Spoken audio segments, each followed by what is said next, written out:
Innal hamdalillah nahmaduhu wa nasta'inuhu wa nastaghfiruh wa na'udzu billahi min shururi anfusina wa min sayyiati a'malina may yahdihillahu fala mudilla lahu wa may yudlilhu fala hadiya lahu. Asyhadu an la ilaha illallah wahdahu la syarika lahu wa asyhadu anna Muhammadan 'abduhu wa rasuluhu la nabiyya ba'dahu.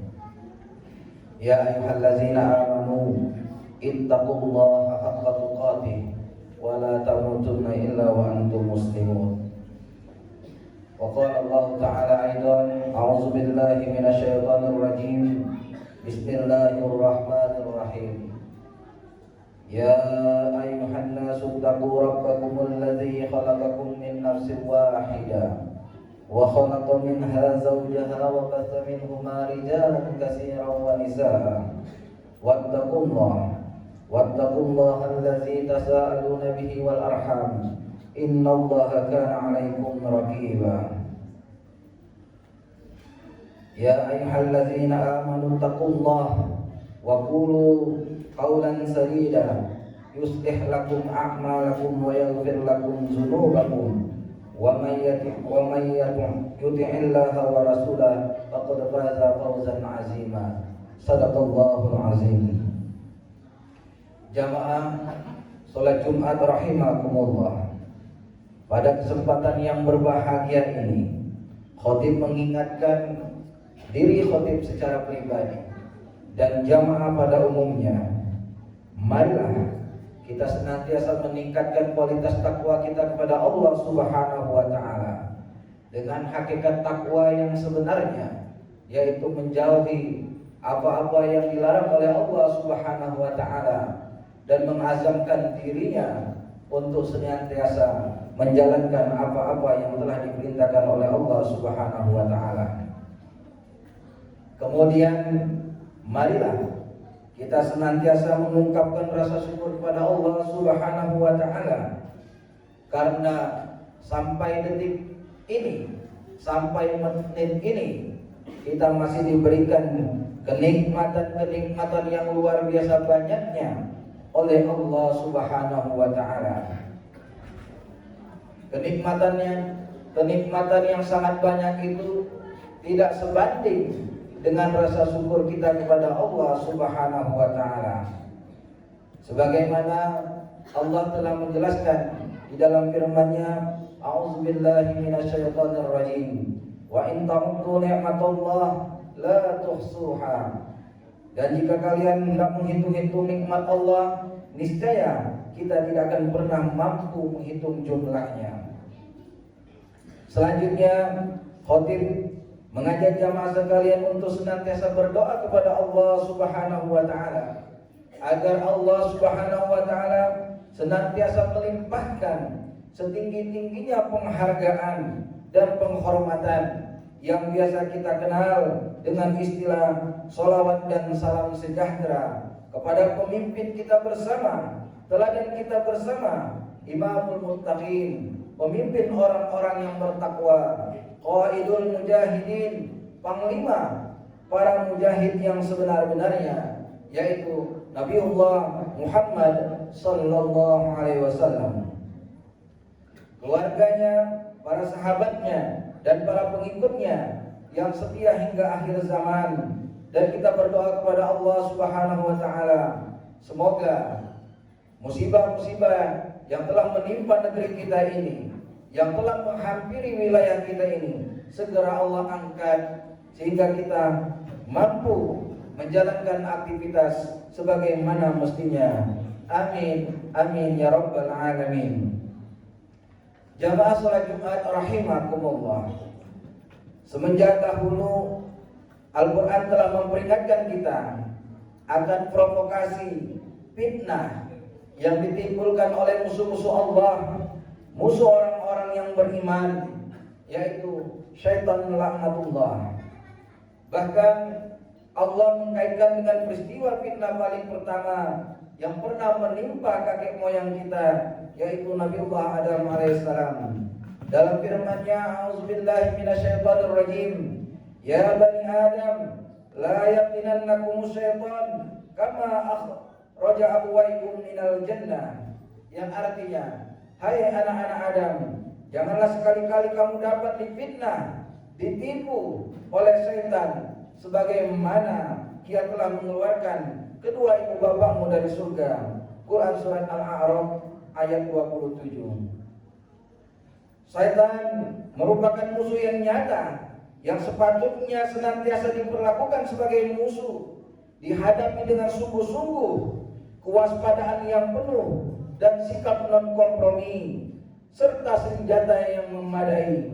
Bukan sebaliknya, dihadapi dengan jiwa santai, sikap kooperatif dan tanpa persenjataan yang cukup. Inna syaitan lakum aduwan fattakhizuhu aduwan innama yad'u isbahu liyakunu min ashabis sa'ir, yang artinya, sesungguhnya syaitan itu adalah musuh bagimu, maka anggaplah ia musuhmu, karena sesungguhnya setan-setan itu hanya mengajak golongannya supaya mereka menjadi penghuni neraka yang menyala-nyala. Quran surat Fatir ayat 6.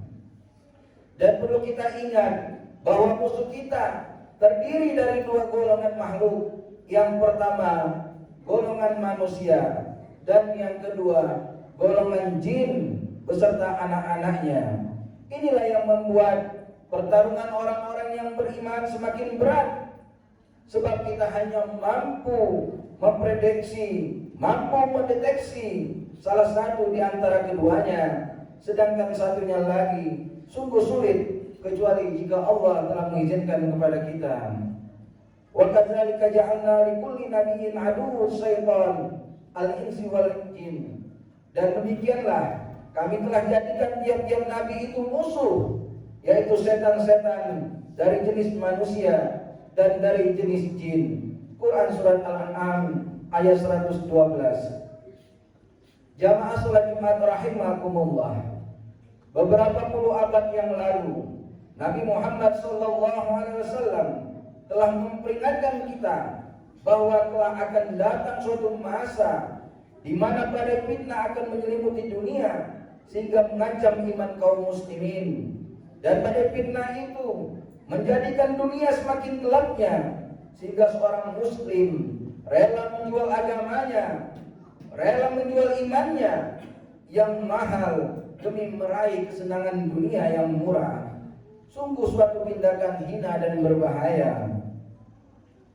Inna Nabi sallallahu alaihi wasallam qol badiru fitanan kaqita'atil lail al-muslim yusbihu ar-rajulul mu'minan wa yamsi kafiran wa yamsi mu'minan wa yusbihu kafiran biyabi'u dinahu bi'aradin minad dunya.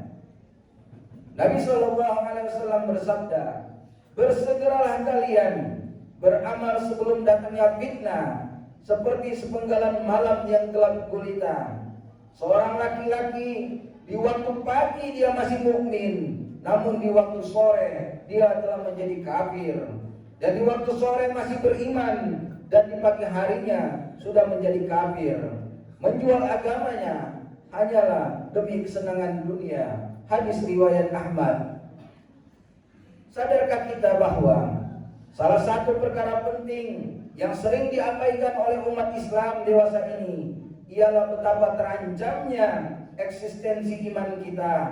Sadarkah kita bahwa aneka serangan, bukan serangan fisik, tapi serangan pikiran, al-ghazul fikr, perang pemikiran secara sistematis berlangsung setiap hari, merongrong keutuhan iman diri anak kita, istri-istri kita. Kian hari kian terasa betapa zaman yang sedang kita jalani dewasa ini merupakan potongan yang syarat dengan fitnah. Inilah zaman yang telah dinubuatkan oleh Rasulullah sallallahu alaihi wasallam.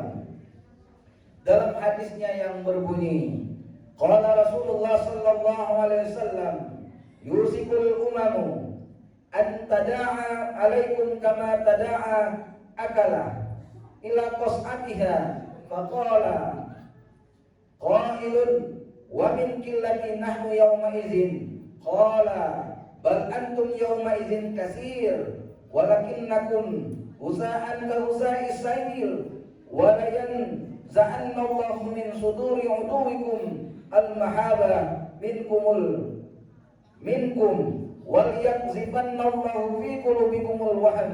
Faqala qailun ya Rasulullah wa mal wahn? Qala hubbud dunya wa kirahatil maut. Bersabda Rasulullah sallallahu alaihi wasallam, hampir tiba masanya kalian akan diperebutkan seperti sekumpulan pemangsa yang memperebutkan hidangannya. Maka seseorang bertanya kepada Rasulullah, apakah karena sedikitnya jumlah kami ya Rasulullah? Kata Rasulullah, bahkan kalian lebih banyak, namun kalian seperti buih yang mengapung, dan Allah telah mencabut rasa takut dari dada musuh-musuh kalian terhadap kalian, dan Allah telah menanamkan dalam hati kalian penyakit al-wahan. Maka seseorang bertanya kepada Rasulullah, ya Rasulullah, apakah wahan itu? Nabi SAW menjawab, cinta dunia dan takut akan kematian. Hadis riwayat Abu Daud. Jamaah salat Jumat rahimakumullah, penyakit wahan atau cinta dunia dan takut akan kematian ini cukup hebat mendominasi umat Islam dewasa ini. Penyakit ini muncul dikarenanya hebatnya pengaruh pimpinan dunia global dewasa ini yang terdiri dari kaum kufar yang tidak akan paham apapun soal perkara kehidupan di akhirat. Mereka memang mengetahui sangat canggih dalam menguasai berbagai lini kehidupan menyangkut urusan-urusan dunia, lahiriah, materialistik. Namun soal kehidupan akhirat mereka tidaklah mengetahui sama sekali. Sebagaimana Allah telah memfirmankan dalam ayatnya, A'udzubillahi minasyaitonirrajim. Ya'lamuna zahiran minal hayatid dunya wa hum 'anil akhirati ghafilun. Mereka hanya mengetahui yang lahir-lahir saja dari kehidupan dunia, sedangkan mereka tentang kehidupan akhirat adalah lalai. Quran surat Ar-Rum ayat 7. Para pemimpin global bangsa Romawi dengan gencar, sistematis dan penuh kesungguhan berusaha keras mensosialisasikan paham materialisme dan pluralisme yang menjadi filsafat hidup mereka kepada seluruh penduduk planet di muka bumi ini, tanpa terkecuali kita umat Islam di dalamnya. Dengan segenap sarana dan prasarana yang mereka miliki, mereka berusaha menjadikan setiap orang yakin bahwa hanya dengan menimbun harta, hanya dengan memperkaya diri sendiri, kebahagiaan bekal akan diperoleh. Hanya dengan memisahkan urusan dunia dari nilai-nilai agama atau keimananlah manusia akan mencapai kebebasan sejati. Dengan kata lain, mereka berusaha menularkan nilai-nilai kekufuran yang ada di dalam diri mereka. Termasuk kita yang ada orang-orang yang beriman, sehingga tidak sedikit kaum muslimin di berbagai belahan dunia mulai mengekor kepada pandangan hidup kaum kufar. Persis sebagaimana telah diprediksi oleh Nabi Muhammad sallallahu alaihi wasallam. Sungguh kalian benar-benar akan mengikuti tradisi atau kebiasaan orang-orang sebelum kalian, sejengkal demi sejengkal, sehasta demi sehasta, sehingga sekiranya mereka masuk ke dalam lubang biawak pun kalian pasti akan mengikuti mereka. Kami bertanya, ya Rasulullah, apakah mereka itu kaum Yahudi dan Nasrani? Beliau menjawab, siapa lagi kalau bukan mereka? Hadis riwayat Muslim. Kepemimpinan Barat atas dunia modern dewasa ini mencerminkan dominasi peradaban Yahudi dan Nasrani atas umat manusia, termasuk umat Islam di dalamnya, sehingga tidak sedikit kaum muslimin yang terjangkit virus taklid buta, mengekor kepada tradisi dan jalan hidup mereka. Kita tidak mempermasalahkan masalah-masalah sepele, Namun yang menjadi perhatian kita, betapa negeri-negeri muslim telah mengekor kepada mereka dalam berbagai tata kehidupan seperti sistem hukum, politik, ekonomi, budaya dan pendidikan lain sebagainya. Allah Subhanahu wa taala telah mewarning kepada kita semua dengan firman-Nya, A'udzubillahi minasyaitonir rajim. Walan tarda 'ankal yahudu walan nasara hatta tattabi'a millatahum. Orang-orang Yahudi dan Nasrani sekali-kali tidak akan pernah rela, tidak akan pernah senang, tidak akan pernah redo sampai kalian mengikuti tradisi agama mereka. Quran surat Al-Baqarah ayat 120. Sungguh ironis menyaksikan bagaimana 1,5 miliar lebih kaum muslimin sedunia bisa menjadi korban sebuah peradaban yang terputus dari petunjuk Allah Subhanahu wa taala. Bagaimana mungkin suatu umat yang memiliki kitabullah Al-Quran yang Allah jamin kebenarannya, yang Allah jamin keasliannya, dapat diarahkan oleh umat-umat yang kitab sucinya, yakni Taurat dan Injil, telah mengalami kontaminasi dan manipulasi di sana sini. Allah Subhanahu wa taala secara jelas tegas memperingatkan Nabi Muhammad sallallahu alaihi wasallam dan kita umat Islam, siapa sesungguhnya kaum Yahudi ini. A'udzubillahi minasyaitonir rajim. La tajidanna asyaddan nas adawatan lil ladzina amanu yahuda wal ladzina asyraku. Sesungguhnya kamu Muhammad akan mendapati orang-orang yang paling keras permusuhannya terhadap orang-orang yang beriman, ialah orang-orang Yahudi dan orang-orang musyrik. Quran surat Al-Maidah ayat 82. Bisa kita bayangkan bagaimana suatu kaum yang paling keras memusuhi Allah, yang paling keras memusuhi orang-orang yang beriman, akan bertingkah laku bila mana mereka memiliki kontrol atas segenap lini kehidupan, baik itu ideologi, politik, ekonomi, perdagangan, keuangan, sosial, budaya, pendidikan, media massa, hukum dan lain sebagainya. Mereka sangat mempercayai dan menanti-nanti kedatangan pemimpin mereka, yaitu si mata satu, Ad-Dajjal laknatullah. Para pemimpin kafir secara global memang sengaja mempersiapkan sebuah tatanan kehidupan modern sebagai bentuk persembahan mereka kepada Ad-Dajjal laknatullah. Mereka yakini apa yang telah mereka lakukan akan memberikan kesenangan dan keredoan terhadap usaha mega proyek ini yang akan diberikan oleh Dajjal.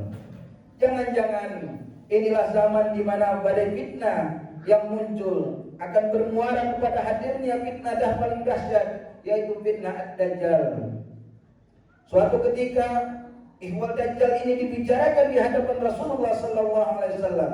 Kemudian Rasulullah sallallahu alaihi wasallam bersabda, "Sungguh fitnah yang akan terjadi di antara kalian tidak ada yang lebih aku takuti dari fitnah Ad-Dajjal, dan tidak ada orang yang dapat selamat dari rangkaian fitnah sebelum fitnah datangnya Dajjal, melainkan akan selamat pula dari fitnah Dajjal. Dan tiada fitnah yang dibuat sejak adanya dunia ini, baik kecil ataupun besar, kecuali dalam rangka menjemput fitnah Ad-Dajjal." Hadis riwayat Ahmad. Jamaah salat Jumat rahimakumullah. Banyak hadis Nabi Muhammad sallallahu alaihi wasallam berbicara mengenai era badai fitnah akhir zaman ini. Ternyata sangat cocok menggambarkan keadaan dunia modern ini.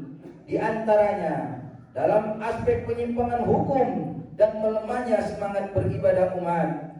Sungguh akan terurai ikatan Islam simpul demi simpul. Setiap satu simpul terlepas, maka manusia akan bergantung pada simpul berikutnya. Yang paling awal terurai adalah simpul hukum, dan yang paling akhir adalah simpul sholat. Hadis riwayat Ahmad. Segenap negeri muslim hari ini lebih bangga dan percaya dengan menerapkan hukum produk manusia daripada kembali kepada hukum-hukum Allah. Bahkan kebanyakan muslim merasa alergi dengan adanya penerapan hukum-hukum Allah. Wa idza qila lahum ta'alu ila ma anzalallah wa ila rasul ra'aital munafiqina yasudduna anka sududa. Apabila dikatakan kepada mereka, marilah kamu tunduk kepada hukum-hukum Allah yang telah Allah turunkan kepada rasul-rasulnya, niscaya kamu akan melihat orang-orang munafik akan menghalangi dengan sekuat-kuatnya dan mendekati kamu. Dalam aspek pendidikan dewasa ini bermunculan orang-orang yang tidak berilmu semakin merajai dunia media massa, sedangkan orang-orang yang berilmu telah Allah angkat atau Allah wafatkan. Sehingga salah satu tanda-tanda datangnya hari akhir yaitu diangkatnya orang-orang yang berilmu.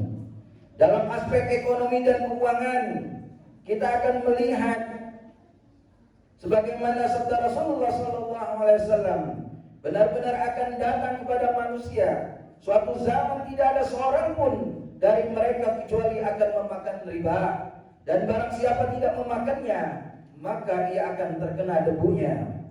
Bukan rahasia lagi bahwa sistem ekonomi ribawi mendominasi dunia dewasa ini, padahal Allah telah tegas mengancam yang bakal terjadi jika kaum mengakui beriman turut menikmati riba yang masih disimpannya.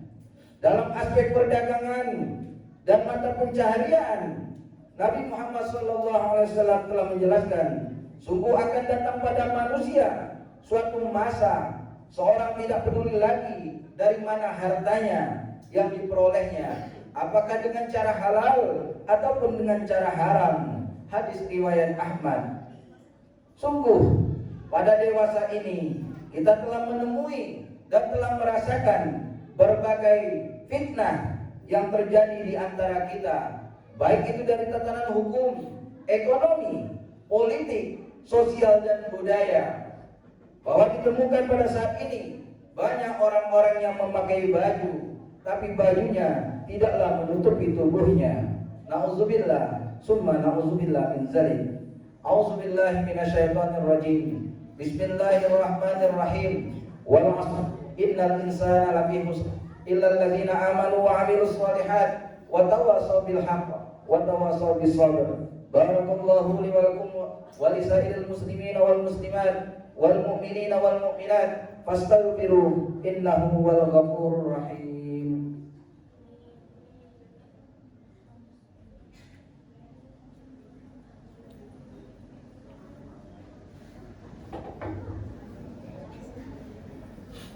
Innal hamdalillah nahmaduhu wa nasta'inuhu wa nastaghfiruh wa na'udzu billahi min shururi anfusina wa min sayyiati a'malina.